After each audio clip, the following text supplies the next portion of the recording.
what if I told you that one of the best budget gaming CPUs released in 2022 was, well, kinda outdated from the moment it launched? We're talking about a chip using technology that was already years behind the curve.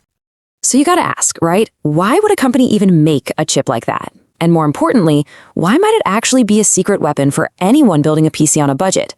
Well, we're going to dive into the story of this underdog, the AMD Ryzen 5 5500. And what it teaches us is pretty cool. Building a great PC isn't always about having the newest, shiniest parts. It's about having the right parts and making them work together in perfect harmony. Okay, so first, let's look at the case against this thing.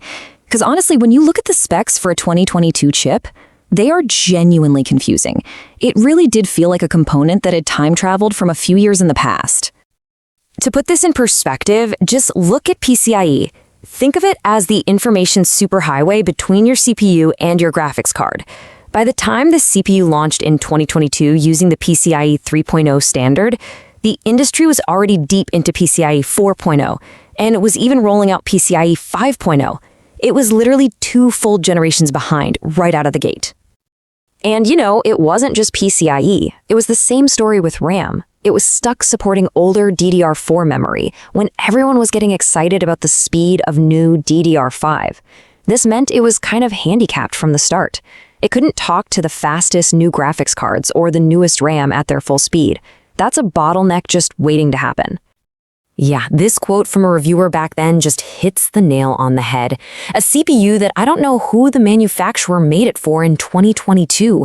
I mean, you can just feel the confusion, right? The skepticism was real. In a world obsessed with new and fast, everybody was just scratching their heads wondering, who is this even for? But this is where things get really interesting. See, a CPU is never a solo act. It's part of a team. And the secret sauce of the Ryzen 5 5500 isn't really in the chip itself. No, the genius is in the strategy, the way you build a whole system around it. So the smart play here isn't to slap this CPU in a motherboard with all the latest bells and whistles it can't even use. No way. The smart move is to pair it with parts from its own era. You take this PCIe 3.0 CPU, you put it on a solid PCIe 3.0 motherboard, and you match it with a great graphics card from that same generation, like an RTX 2060 Super. It's all about synergy, creating this perfectly balanced machine where every part is on the same page. And that is the logic behind the so-called madness. It's so simple, it's brilliant. You're matching a PCIe 3.0 CPU with a PCIe 3.0 motherboard and GPU. Why? So you don't pay for features you can't even use. By making sure every component works at its full potential, nothing gets held back. There are no bottlenecks, and more importantly, no wasted cash.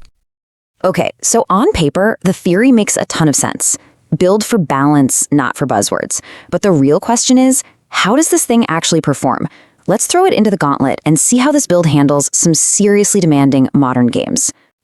Yeah, this is the moment of truth, isn't it? On paper, it looks like a compromise. But what happens when you actually fire up the games? Can a system built with outdated parts really hang in today's gaming world? And wow, the results are really, really impressive. The performance just blows those outdated specs right out of the water. We're talking a super smooth 90 FPS in PUBG at max settings, a blistering 120 FPS in Call of Duty, again, maxed out, and even in a beast of a game like The Last of Us, it's holding a solid 70 to 80 FPS. This is way better than it has any right to be. And remember that skeptical reviewer from earlier? Well, these kinds of results forced a total 180. He went from criticizing it to saying it's a very okay chip for gaming, better than its direct competitors. That's what happens when real-world performance smacks you in the face. It turns skeptics into believers. All right, but it's not all sunshine and high frame rates.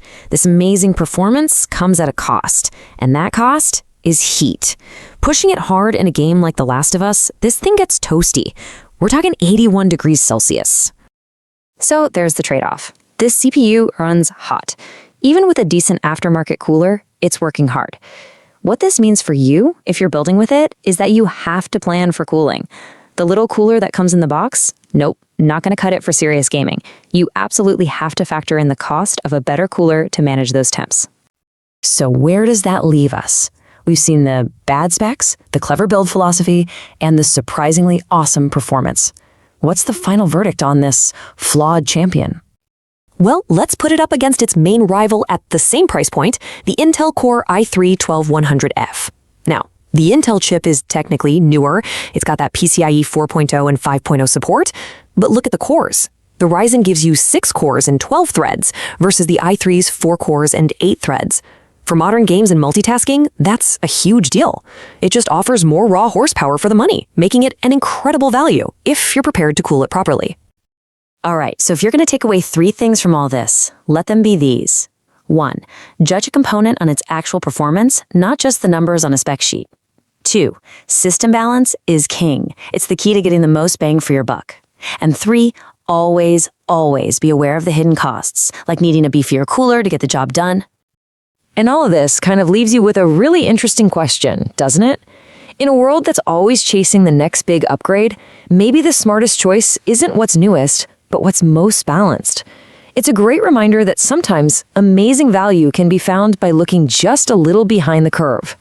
If you enjoy this video, please like, share, subscribe and hit the bell to the later update from my channel. Thank you for watching till the end and see you in the next video.